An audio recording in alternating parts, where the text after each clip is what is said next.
we've got news. Got news. About my Cleveland Browns. We've got an oblique problem. Obliques are big deals, especially when it's your quarterback. Now, he might be fourth on the depth chart, but he was number one in the preseason game last week, and he did a great job. 138 yards, 2 touchdowns. Shedeur Sanders has an oblique injury. That is not good. I do not like this. I hate this because I want to see more reps for Shedeur Sanders. Shedeur Sanders, a projected breakout this season, has been sidelined unexpectedly. The Browns coaching staff confirmed an oblique injury significant enough to keep him out of all activity. No reps, no drills, no warm-ups. Concerns are rising about how this may affect his momentum and force adjustments to the team's plan. The focus now is his recovery timeline, the impact on his development, and the next steps for the quarterback depth chart. Browns rookie quarterback Shedeur Sanders injured his oblique during practice today, putting his status in doubt for Saturday's preseason game against the Eagles. He's the latest quarterback on Cleveland's roster who has dealt with a health issue, joining fellow rookie Dillon Gabriel and Kenny Pickett.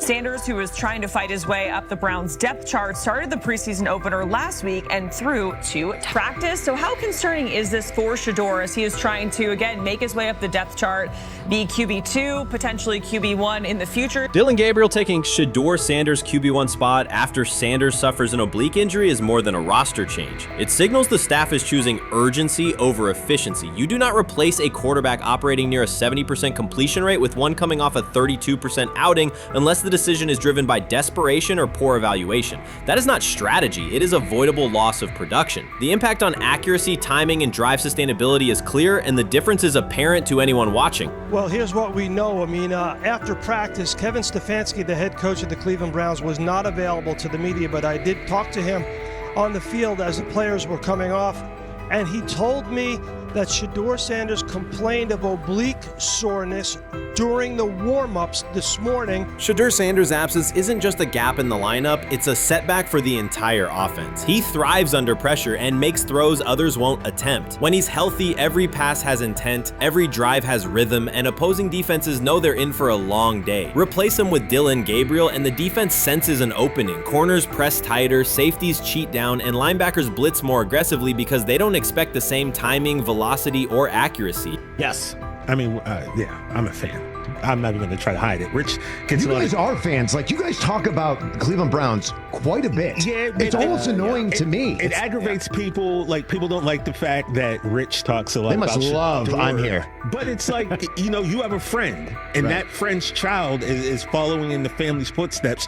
You want them to do well. I don't know why people have such an issue. I know Rich is supposed to be impartial, but it's kind of hard when you have that type of tie to it. But yeah, I'm rooting for Shedeur, man. And Dillon Gabriel's 32% completion rate isn't just poor, it's untenable at this level. A number that low needs no context. It means 2 misses for every completion. Weather, opponent, and play calls are secondary when efficiency is that limited. That output does not sustain drives or keep the full playbook viable, yet he is starting while Shedeur Sanders is sidelined. The contrast is clear. Sanders brings accuracy, timing, and command. Gabriel's recent performance reflects inconsistency and missed opportunities. Choosing Gabriel under these circumstances reduces offensive reliability and invites defensive pressure. It is a decision that sacrifices efficiency and field position. So it'll be interesting to see what happens with Dillon Gabriel, but to the Shedeur Sanders point, it is unfortunate because I thought he was gaining some momentum. I know the practice that they had before they left for Philly, Daniel Oyefusi reported that he actually took the most reps of all of the quarterbacks. And that was the first time that had happened. It was the first time that he had went ahead of Dillon Gabriel, practicing with the twos, etc. So, like, coming off that stout performance against the Carolina Panthers, he was gaining momentum. If this were a clean evaluation, there would be no debate. Shedeur Sanders is the clear choice. He's accurate, composed, and consistent with a track record of high-level production. Dillon Gabriel remains a question mark, and not the kind that stresses defense. He's the kind that makes coaches consider leaning on the run to limit risk and protect field position. The reality is that injuries create openings for players who haven't earned them. Gabriel has stepped into QB1 while Sanders is out, but that reflects circumstance, not superiority. We don't know the severity of this oblique injury and whether it will even keep him out of Saturday's game against the Eagles.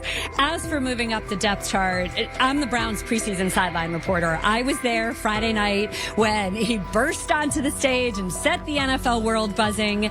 And yes, his demeanor was tremendous. His poise was tremendous. He did the things that were asked of him. But at the end of the day, he wasn't actually asked to do all that much. The real concern is how this could attach to Shedeur Sanders' reputation. The NFL is unforgiving about availability. An oblique injury for a quarterback isn't minor. It affects mechanics, torque, and timing. Even with a strong return, the injury-prone label can linger. For the Cleveland Browns, or any team seeking stability under center, that perception is toxic. Teams don't want a player they fear won't make it through October. That's the risk. Talent doesn't always overcome league politics. Once questions about durability start, they rarely fade. They surface in contract terms, roster decisions, and sideline evaluations. So Shedeur Sanders is injured again? If you were following along on social media today for the Browns' first joint practice in Philadelphia against the Eagles, wow, you were in for a tumultuous ride. I mean, all the reporters, both Browns and Eagles reporters, were pretty much flabbergasted at the fact that Shedeur Sanders was taking 0 team reps during the day, and even Tyler Huntley was getting team reps instead of Shedeur. And then it came out, obviously, everybody's speculating. There's people calling for Kevin's jobs. And before I go any further, I don't blame anybody, ever. Meanwhile, Dillon Gabriel's numbers should be sidelining him, not elevating him. A 32% completion rate isn't a dip, it's a warning sign that points to issues with field vision, timing, and receiver cohesion. That's the quarterback taking snaps while Shedeur Sanders is out. Put their work side by side and the gap is obvious. Sanders shows consistent placement, timing, and footwork that reflect high-level execution. Gabriel's recent output introduces variability that shrinks the call sheet and stalls drives. You can't claim the priority is winning while starting a quarterback who isn't reliably delivering routine completions. Fans recognize it, receivers lose confidence and tempo when targets are off, the offensive line's urgency fades when protection doesn't translate into productive throws, team belief in the quarterback is fragile, and once it erodes, a season can come apart quickly. We could be looking at, 3/4 of Snoop and maybe 1/4 of Dillon Gabriel. Not really exciting for the fans. Of course, it would be nice to see what Dillon looks like. Did spend third-round capital on him. If you're Dillon Gabriel and you're a rookie, is not you be want to get healed. You want the reps. You want to take these reps. So what do you do to prepare yourself and get ready? Because, man, when rookies get injured, it's like these reps are so valuable. Yeah, sets them back a lot. We do have some video here. Mike Garafolo had some video of Jalen Hurts kind of helping Shedeur used his cart to get off the field here. Shedeur Sanders changes the entire equation. His presence under center keeps defenses honest, keeps teammates engaged, and expands the coaching staff's options. You can call vertical shots, open the playbook, and control the game's tempo. Dillon Gabriel limits that. With him, the playbook narrows, drives stall, and the defense ends up on the field too long trying to compensate. The Cleveland Browns are not in a position to gamble at quarterback. This is a franchise with a difficult history at the position. With Gabriel, the issues are visible from the stands. A 32% completion rate won't jump to 60% with a few extra reps. If anything, it will decline as defenses present looks they would not risk against Shedeur. And that's the core issue. Shedeur Sanders at 80% is still a better quarterback than Dillon Gabriel at his best. That isn't exaggeration, it's the numbers. If Sanders is a 70% passer when healthy, even a drop to 60% keeps him well ahead of where Gabriel is now. Yet the team is rolling with the quarterback who isn't delivering routine completions. Every week Sanders is out, his hold on QB1 loosens. That's the hard truth. The longer Gabriel stays in the role, the more coaches cite continuity and chemistry to cover what's happening on the field. Every throw and every drive has to be a statement, not just to win, but to erase any notion that Gabriel is a legitimate alternative. In the NFL, QB1 isn't handed back because you used to be the best option. You have to take it. Started off with some positive news for Shedeur, and then it kind of just went left real quick.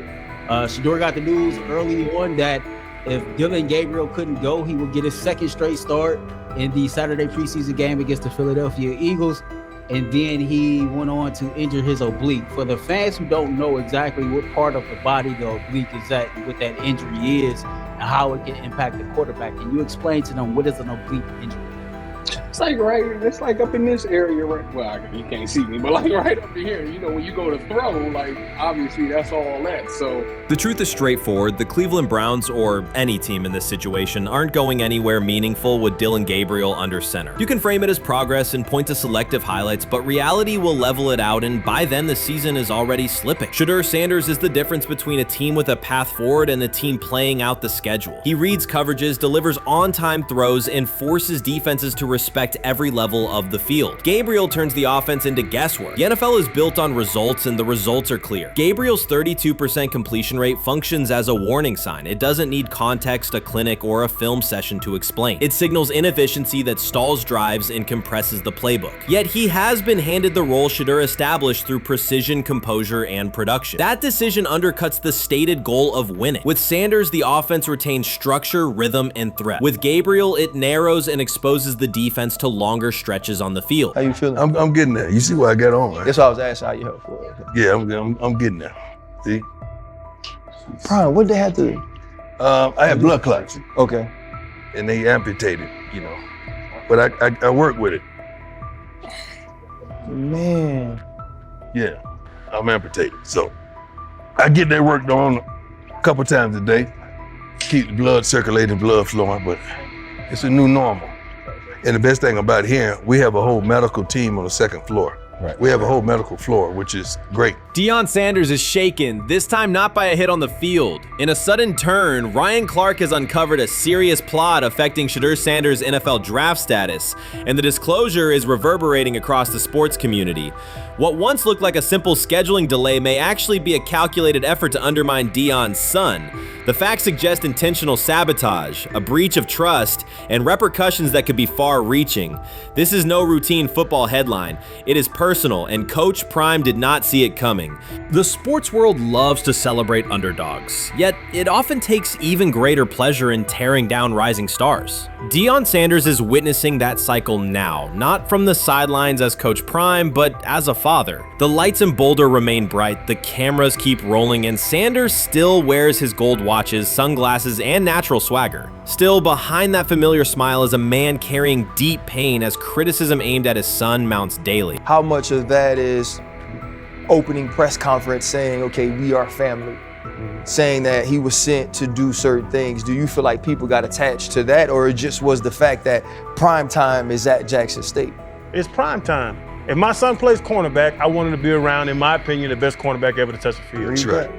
If my son played DN, I'd have to talk to you and tell me who's coaching the DNs. That's but right. I was sending my son to play for prime. His pain does not come from critics or losses, but from watching his son, Shedeur Sanders, get pulled into a system where politics outweigh performance. By every metric, arm strength, accuracy, field vision, Shedeur belonged in the top 3 of any NFL mock draft. Defensive coordinators who tried to unsettle him know he never flinches. He owns the unteachable leadership trait that turns strong prospects into franchise cornerstones. Then the narrative shifted. Draft boards that once placed him 2nd or 3rd slid him to 5th, then 12th, and eventually out of the 1st round on some lists. Analysts grew cautious, executives became vague. The statistics stayed strong, and the game film still proved his ability, yet the buzz evaporated. The abrupt silence felt deliberate and wrong. Former NFL safety and respected analyst Ryan Clark then delivered an unfiltered disclosure, not on a scheduled TV segment, but in an unscripted comment. He stated plainly that influential figures inside the league were not overlooking Shedeur Sanders. They were actively holding him back. The motive, Clark said, was political, and the real target was Deion Sanders, Hall of Famer, architect of Jackson State's resurgence, and the coach who turned a 1-11 Colorado program into a national headline. Deion's refusal to conform, wearing sunglasses indoors, dancing with players, speaking candidly, challenged an establishment that favors predictable images and rehearsed statements. According to Clark, that resistance to tradition was not forgotten. When Shedeur displayed the same mix of talent and confidence, concern spread through front offices and media circles. Questions about leadership style and attitude surfaced. Coded language for discomfort with a quarterback who mirrors his outspoken father. Clark's point was clear. The issue is not Shedeur's performance. If he had posted identical numbers at Ohio State or Alabama, endorsements and media specials would follow. Instead, interest cooled because the Sanders family embodies a self-made identity the league cannot easily manage. Their visible pride and independent brand challenge a system that prizes control. And that threat, not football ability, is what Clark believes is suppressing Shedeur's draft stock. The 2025 NFL Draft was expected to be Shedeur Sanders' moment. Many projected him as a top 10 talent and a headline quarterback in one of the most discussed college football storylines in years. Instead of walking across the stage on the first night, he waited through 3 days without a call. There was no celebration, only silence. When the phone finally rang at pick no. 144 in the 5th round, it was the Cleveland Browns. With that selection, the financial outlook changed dramatically. The Sanders family believes this was not a typical draft slide, but the result of coordinated action. They are pursuing a $100 million lawsuit alleging collusion across parts of the league. In the months before the draft, Sanders was consistently discussed among the top quarterbacks in the class. Television and digital analysts praised his poise, accuracy, leadership, and command. Scouts highlighted a 74.1% completion rate, record-setting stretches at Colorado, and his rise from an HBCU star to a national figure. Consensus expectations placed him in the first round or early second. Draft night unfolded differently. As picks accumulated, there was little indication that his name would be called. The atmosphere at his private gathering shifted from anticipation to doubt. When the Browns selected him late on day 3, projections for his first contract dropped from an estimated range in the mid-$30 million to approximately $4.6 million, with corresponding reductions in likely endorsements and long-term positioning. According to Deion Sanders and others close to the family, this was not about performance, injury, or conduct. They argue it was coordinated. Attorneys were contacted immediately. The allegation is straightforward. Sanders' value was suppressed intentionally. The family's position is that this was a calculated decision within parts of the league, not an isolated set of evaluations. The legal claims focus on communications that, if authenticated, could be significant. Internal emails, text messages, and owner-to-owner conversations. The family's representatives contend that these materials show a deliberate effort to avoid drafting Sanders in early rounds based on perceived image concerns rather than football merit. One message reportedly under review framed the decision in branding terms. Drafting Shedeur would mean inheriting the prime brand. The complaint asserts that this view led some teams to discourage others from selecting him unless necessary, not for film-based reasons, but to avoid perceived attention and external pressure tied to his family's profile. A related thread involves speculation about team fit and willingness to play for certain franchises. Past public comments by Deion Sanders were interpreted by some as signals of an Eli Manning scenario. The family's view is that these were strategic statements, not ultimatums. They argue that rather than engage in discussion, teams chose a passive approach, no direct rebuttal, reduced contact, and a collective reluctance to invest a premium pick. If phone records and written communications corroborate coordination, these items could become central exhibits. Media tone shifted as the draft neared. Coverage that had emphasized production and leadership began highlighting intangibles, interviews, and perceived coachability. Anonymous sourcing appeared in multiple outlets, with claims that Sanders skipped combine drills out of arrogance, bristled at film critique, or told one club, "Maybe I'm not the guy for you," after a tense session. A widely cited line, "Nobody wants a celebrity backup quarterback," was voiced by Colin Cowherd and circulated as shorthand for risk. The Sanders legal position is that these narratives did not arise organically, but reflected a coordinated leak pattern that undermined his market value. The family's contention is that this was primarily about control and compliance rather than football ability. They point out that Sanders did not fail a drug test, was not suspended, and did not produce poor athletic testing. His college resume included elite stretches and significant program elevation at 2 stops. The legal claim asserts that the league's power structure resisted a high-profile player aligned with a high-profile parent coach and an independent media presence. The allegation is that teams sought to avoid the perceived complexity that would come with selecting him early. The financial impact is a core component of the damages claim. Had Sanders been selected late first or early second round, projected 4-year compensation would likely have fallen between $30 to $35 million, with immediate access to higher tier endorsement opportunities and the brand leverage that accompanies a franchise quarterback designation. As a 5th round pick, the initial contract value is a fraction of that total, and associated off-field opportunities are typically narrower. The suit reportedly seeks not only lost salary, but also the broader economic value linked to draft position, sponsorships, licensing, and the visibility that accelerates an early career trajectory. The filing's scope, as described by sources close to the family, extends beyond the league office. It may involve media outlets, scouting firms, and specific executives if discovery shows coordination or materially false statements that affected value. The argument is that the draft slide harmed not only Shedeur, but also the broader Sanders brand, affecting perceptions of Deion Sanders as a recruiter, coach, and public figure. The family's view is that narrative construction around brand risk and celebrity backup produced a measurable economic and reputational loss. If a court authorizes discovery, the process would likely compel emails, internal draft notes, and message archives from teams and third-party intermediaries. Subpoenas could be served on media organizations for sourcing records related to anonymous quotes. That level of transparency would be unusual and could reveal how information flows during pre-draft periods. The legal theory moves beyond a single player's evaluation to the draft's integrity, whether owners or executives acted in concert to reduce a prospect's value for reasons unrelated to football performance.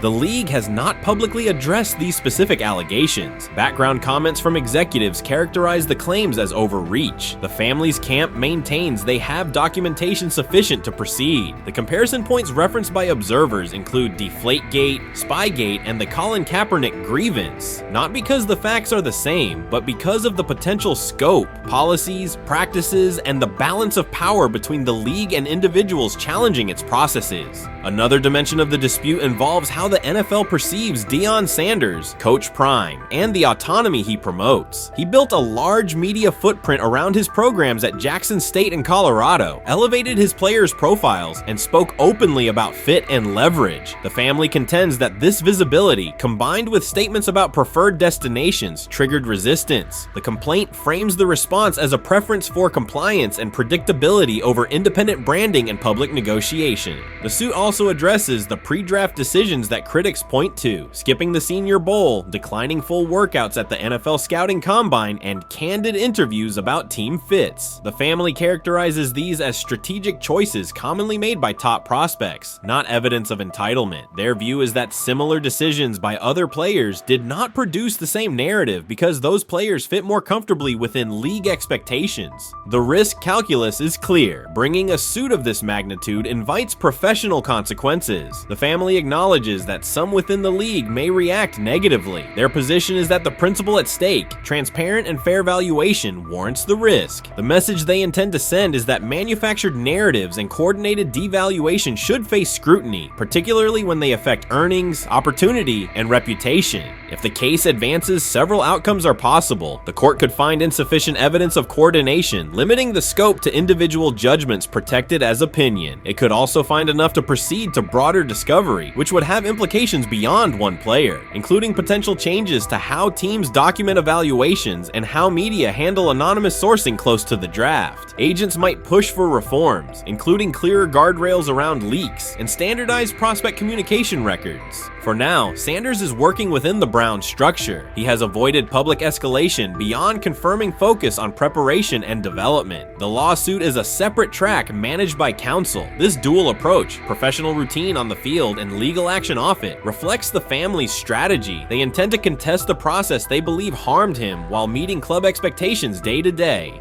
The core allegations remain consistent across their statements. A talented quarterback saw his draft value suppressed by coordinated behavior tied to branding concerns and public positioning rather than football merit. Media narratives amplified that shift, and the result was a substantial, quantifiable loss. The remedy sought includes compensation and a measure of accountability that could deter similar conduct. Whether the claims are ultimately proven will depend on documentation and testimony. If emails, texts, and call logs substantiate coordination, the impact could be significant, prompting policy review around pre-draft communications and media engagement. If not, the case may narrow to disputes over opinion, perception, and the gray areas of scouting. Either way, the filing signals a willingness to confront entrenched practices and to test in court how far the process extends beyond film and interviews. This situation has moved from speculation to litigation. It addresses control, image, and power in a system that influences careers and compensation. It also underscores how public narratives can shape market outcomes. Sanders' path now has 2 tracks: earning opportunities on the field in Cleveland and seeking redress off the field for what the family views as an avoidable and orchestrated loss. The questions at stake are larger than one draft slot. They touch on how the league values independence, how information is weaponized, and what recourse exists when a player believes the evaluation moved from football to optics. The answers will emerge through practice reps and, potentially, through discovery and a courtroom record. You can't fire the owner because he can't fire himself.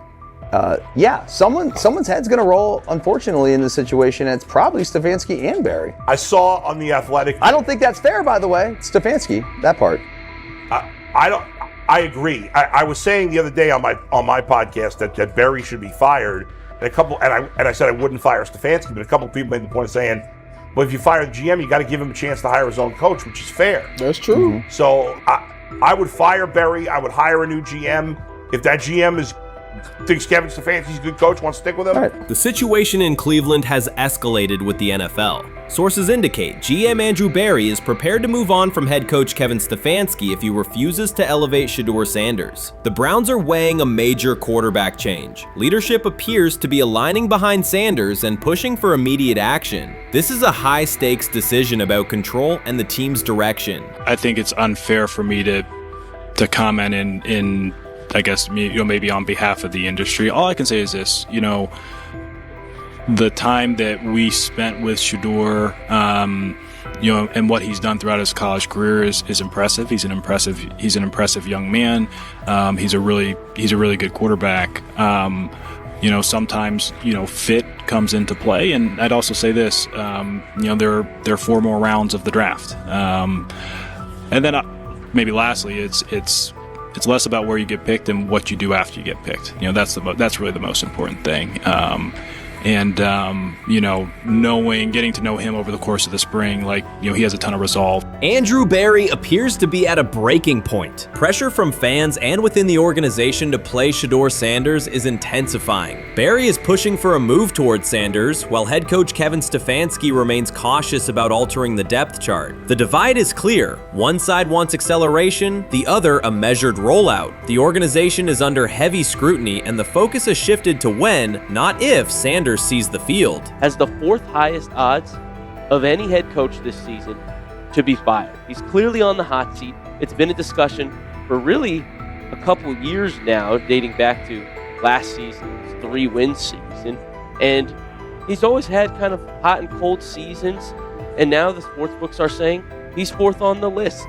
Number 1 is Mike McDaniel of the Miami Dolphins, Brian Dable of the Giants at 2, Shane Steichen at 3, and there is Kevin Stefanski plus 650 to be fired. This has moved beyond tension to outright stubbornness. Rather than elevating Shedeur Sanders, the staff has chosen Dillon Gabriel. The current depth chart looks less like a forward plan and more like resistance to change. Fans have been clear about who they expect to see, yet the organization keeps delaying. Every week without a real evaluation of Sanders slows development and blurs accountability. Cleveland is choosing a conservative approach when a decisive decision is needed, sending a message of uncertainty to both the locker room and the city. Now being the 3rd-string quarterback for the Cleveland Browns, was that so much was made out of unbelievable. He actually made the team as the 3rd-string quarterback. Like that was a big deal. Like that was somewhat of a surprise to a lot of people. He should have been the first pick in the draft. Kevin Stefanski appears to be doubling down to validate his approach. Despite sustained demand from Browns fans to see Shedeur Sanders reflected in chants, merchandise, and constant discussion, he continues to keep Dillon Gabriel in front on the depth chart. The decision functions as an assertion of control rather than a response to momentum. Even with clear signals from the fan base, Stefanski is staying with Gabriel and delaying a full evaluation of Sanders. It is a deliberate choice to maintain his plan and pacing, not to accelerate change. Cleveland is prioritizing continuity over recalibration, keeping any transition to Sanders on hold. But yeah, I mean, the Browns are in a tough spot. They have wasted. You traded a ton of high draft capital to get Deshaun Watson. You've gotten nothing out of Deshaun Watson and missed an opportunity. Like, who knows who they would have drafted? Now, maybe they would have screwed up those picks and the Browns would still be in bad shape.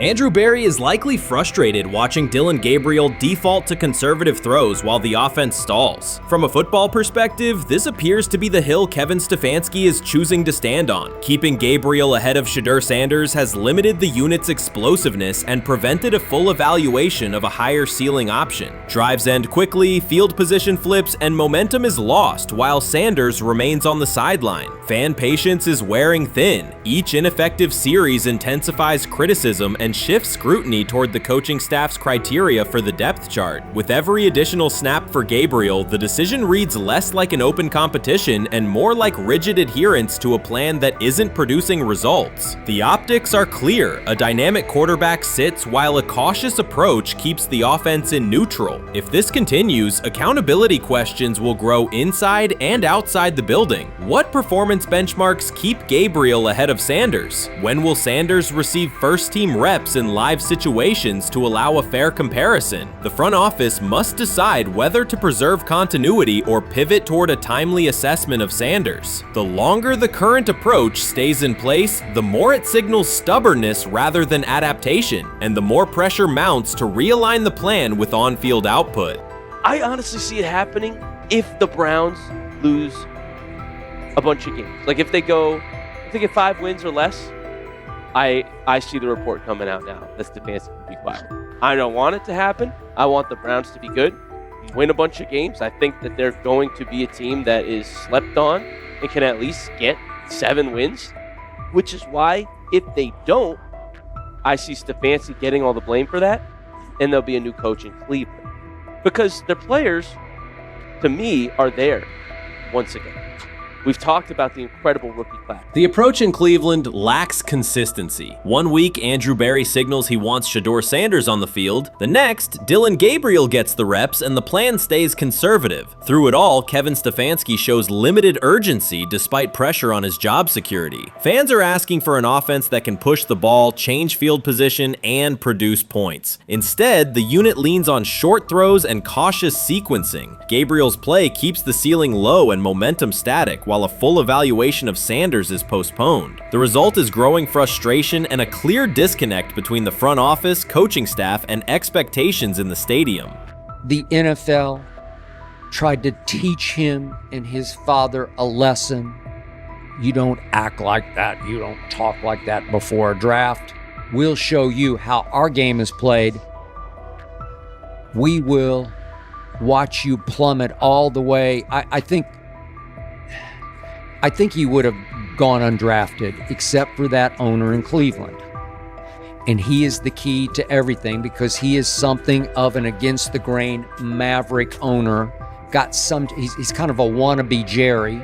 Fan speculation is growing. Some believe Kevin Stefanski lacks confidence in Shedeur Sanders. Others think he's prioritizing Dillon Gabriel for reasons unrelated to performance. A more extreme view claims Stefanski is manipulating outcomes to secure a buyout. Whatever the motive, the risk is clear. This approach is straining his relationship with GM Andrew Berry and alienating the fan base. Pressure is rising, Berry's patience is running out, and supporters have shifted from requests to demands. If the current plan continues, calls for a change in quarterback and accountability will intensify. I'm about to unleash about Shedeur Sanders. I just watched what happened to Shedeur Sanders in the Cleveland Browns' third and final preseason game. And I'm outraged, I'm sickened, and I'm saddened.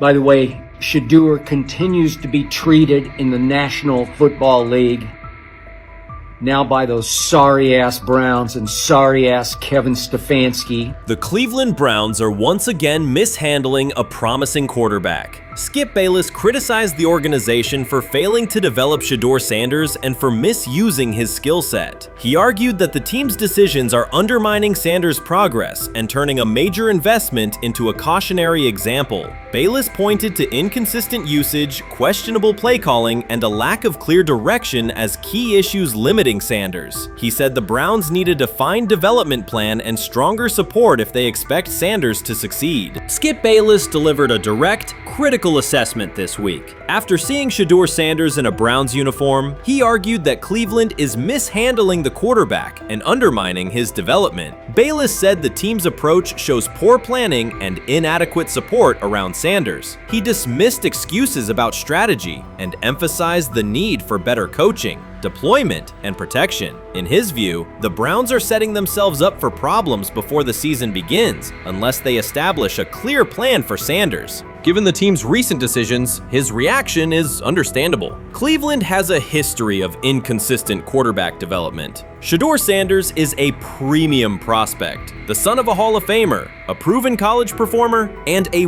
widely recognized figure. The organization should prioritize his reps, protection, and a clear development plan, not place him behind Dillon Gabriel as if he were a secondary option.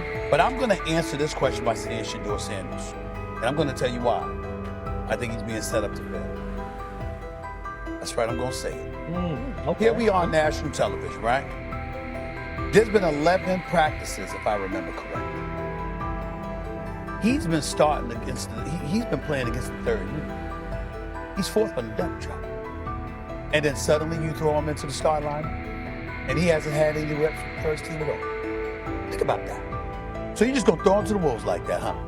I mean, you know, if he had first team snaps in practice. Yet here we are. Cleveland has one of the most publicized prospects and is handling him like a depth piece. The broader issue is the franchise's long record of quarterback instability and inconsistent development. That history colors every move they make. When the Browns draft a quarterback, fans don't anticipate a long-term answer. They brace for another reset. Shedeur Sanders should be treated as a priority, not as an afterthought behind Dillon Gabriel. Let's give him a chance.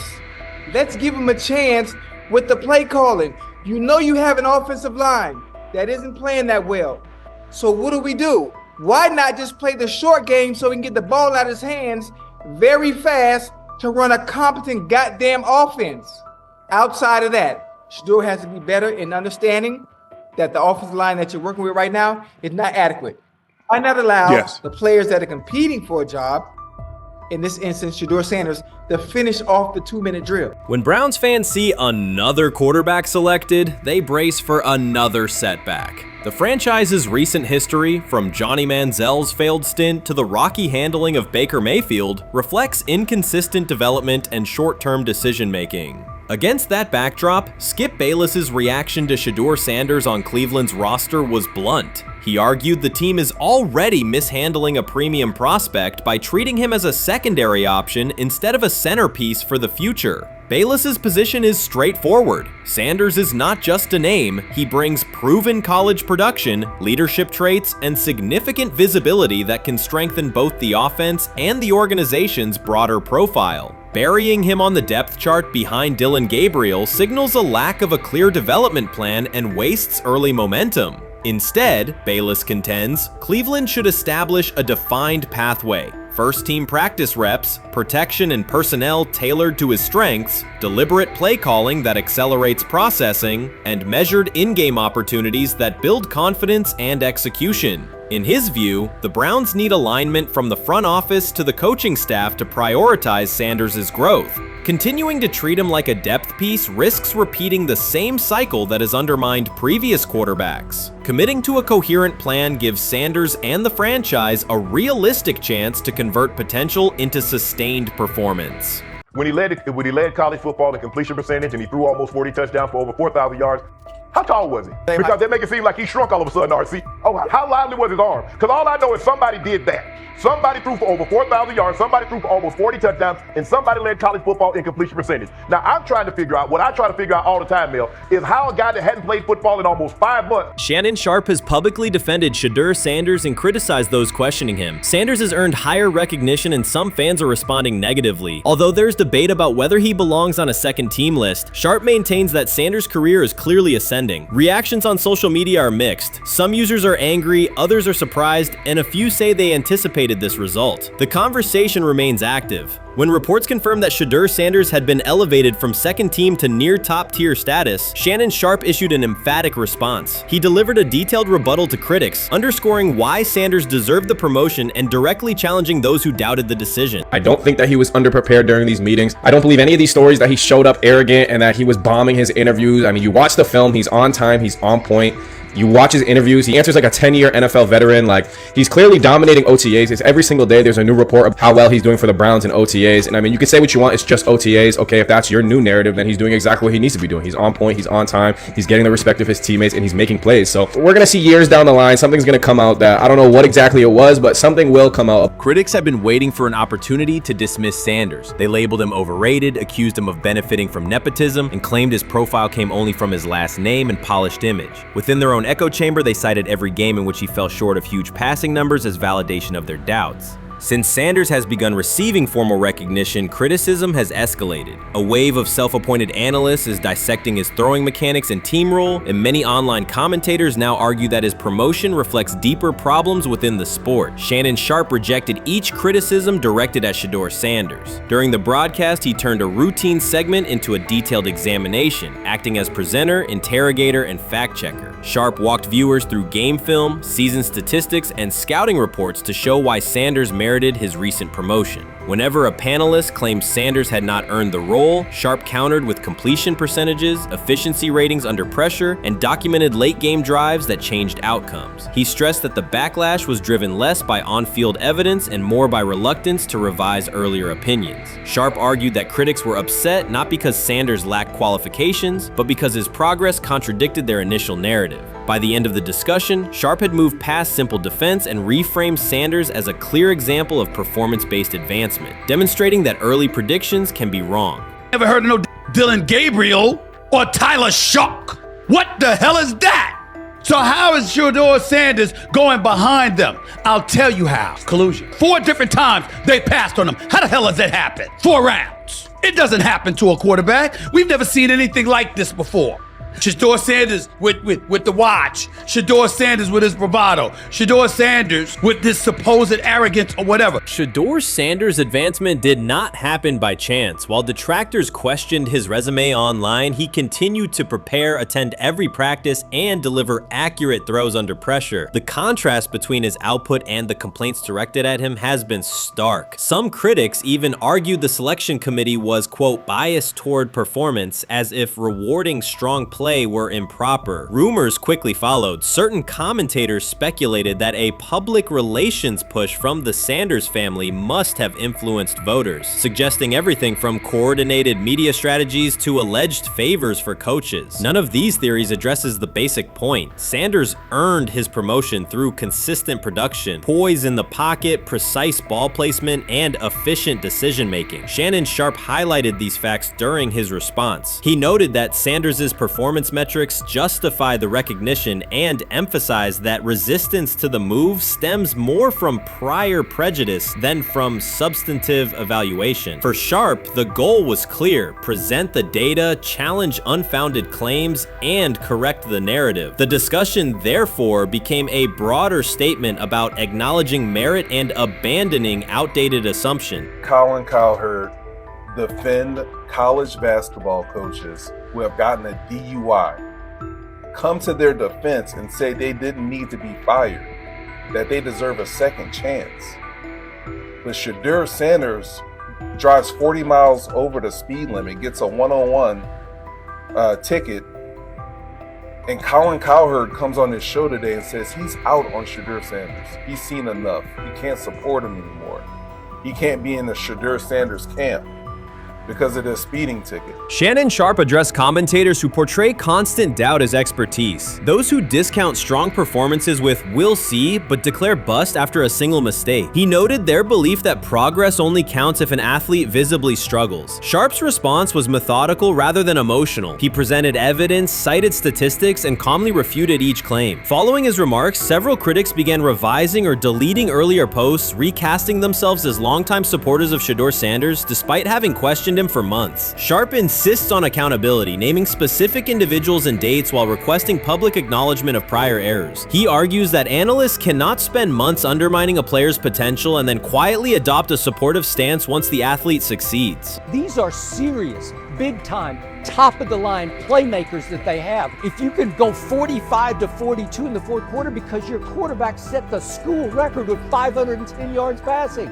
He was flawless. Shedeur is big time. I didn't know for sure, will it translate to the next level of competition? Yes, it might translate to the next level of competition as he can play. Critics who once claimed Shedeur Sanders was unprepared now hesitate to acknowledge their mistake. They resist retracting earlier comments and struggle to accept that an athlete can succeed without their approval. Sanders continues to share practice clips and game highlights without engaging the debate, while Shannon Sharpe documents every dismissive remark, ready to revisit them on national television. The disapproval did not slow Sanders. It underscored his progress and exposed the gap between perception and performance. As a result, the conversation has shifted. Analysts who doubted him now describe him as undervalued and publish detailed evaluations of his mechanics and game management, suggesting long-standing familiarity with his career. In a matter of weeks, critics have recast themselves as advocates, demonstrating how quickly opinion can change when consistent results leave little room for doubt. Shannon Sharpe signaled that his commentary is not over. He considers Sanders' advancement a positive outcome for every athlete who has been overlooked or criticized for having confidence. Sharpe stressed that analysts do not have the authority to determine who deserves recognition based on personal preference. The reaction to Sanders' promotion, he argued, revealed how quickly opinions can shift once results are undeniable. Sharpe pointed out that many vocal critics became quiet when confronted with objective performance data. This exchange, Sharpe insisted, reached beyond defending a single quarterback. It challenged the practice of dismissing achievements that do not fit familiar narratives. He reminded viewers that success does not require external approval and that consistent talent will surface despite online commentary intended to minimize it. While critics reconsider their positions, Sharpe remains steady, assigning credit to the athlete and allowing the scoreboard to confirm the argument. In his view, the statistics speak clearly enough. Sharpe also emphasized that the intensity of the backlash must be placed in context. College football is a volatile environment where unexpected outcomes are common. Therefore, declaring failure based on incomplete evidence only weakens the credibility of sports analysis. The discussion underscored the need for measured evaluation rather than reactive judgment. Dak Jackson and him and everybody else that we talked to have said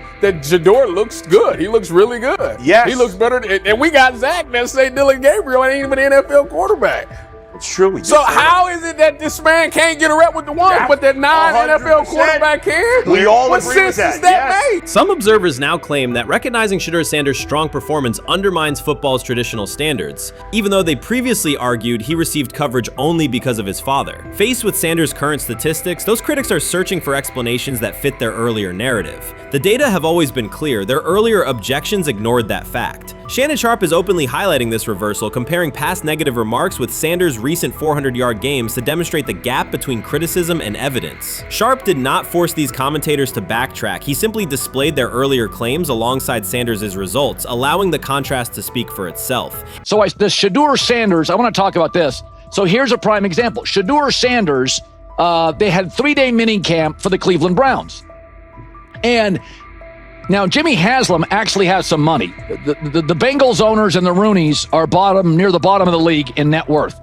But what the Browns have is what I would call the Buffalo Bills used to have this years ago, pre-Josh Allen. What are Browns veterans saying about Shedeur Sanders behind closed doors? According to internal discussions, the feedback goes beyond casual praise. Several veterans describe his performance as franchise level. Private locker room conversations compare his command of the offense to established starters. And one senior assistant reportedly called him Sunday ready after a single walkthrough. The consensus is that front office staff and coaches have taken serious serious notice. Inside the Browns facility, informal conversations circulate among players and coaches. These remarks carry significant weight in personnel evaluations and often influence practice rotations. When veterans speak this strongly, the message typically reaches decision makers quickly, especially during roster planning. In short, the internal perception of Sanders is already affecting how the staff views the current quarterback depth chart. Browns vets kind of weigh in on Shedeur Sanders and how he's been since he arrived in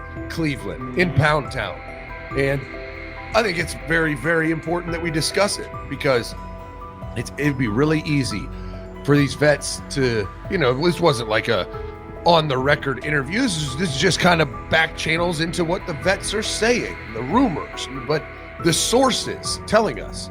And we have a couple quotes, but Shedeur Sanders, Cleveland Browns, it seems like it's going well. And it's almost like you don't want to talk about it. At the center of the growing internal buzz is Shedeur Sanders, the rookie who entered Berea with late-round expectations but is being discussed privately as a potential long-term starter. This is not a routine camp tale about an extra arm taking practice snaps. Sanders has seasoned teammates, players with playoff mileage, quietly reassessing his ceiling. Observers who overlook these conversations risk missing one of Cleveland's most deliberate personnel moves in years. Sanders is not on the roster because of his surname. The Browns reviewed their quarterback depth, weighed costs, and chose a controlled, development-oriented option they believe can stabilize the position. His presence is already changing practice dynamics. Veterans notice his pocket awareness, adjust routes to his timing, and acknowledge that he processes coverage at an advanced level for a first-year player. Leadership patterns in the huddle feel different. Sanders delivers with precision and composure that challenge defenders to reevaluate their calls. The strategic upside is clear. A 4-year rookie contract offers cap flexibility while other franchises cycle through expensive stopgaps. Coaches and front office staff view Sanders as a calculated investment, not a publicity experiment. Outside chatter still focuses on Joe Flacco's age or Kenny Pickett's development. Inside the facility, however, veterans pause film sessions to dissect Sanders' ball placement and progression speed. Position coaches highlight clips where he works through reads decisively and delivers on time, traits rarely attributed to rookies. Sanders' confidence is measured rather than theatrical. He moves as though the NFL tempo is familiar, and that calm spreads across the roster. Experienced defenders are rechecking the depth chart and asking if the quarterback competition is tighter than publicly acknowledged. Great kid, and whether it's a following that he's earned, I mean, that's something that he's done a great job of interacting with fans. And but he is a great kid. You guys will get to know him more. He's working like crazy, just like all the guys. He's another young man. These rookies, my office is downstairs. As they got to walk by my office as they come in. They come in early.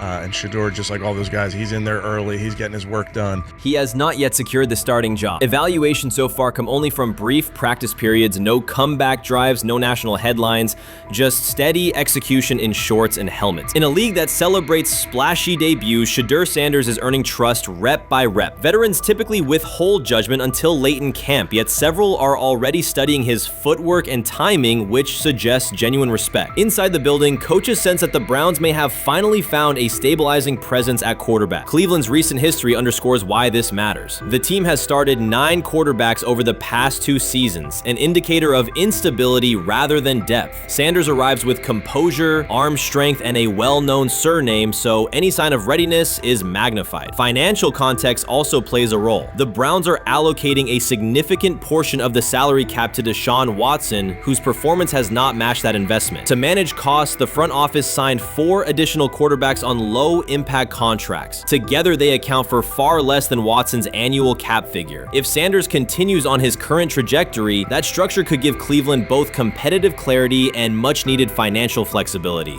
He's the only person who's come out and say, hey, man, this dude look kind of good, man.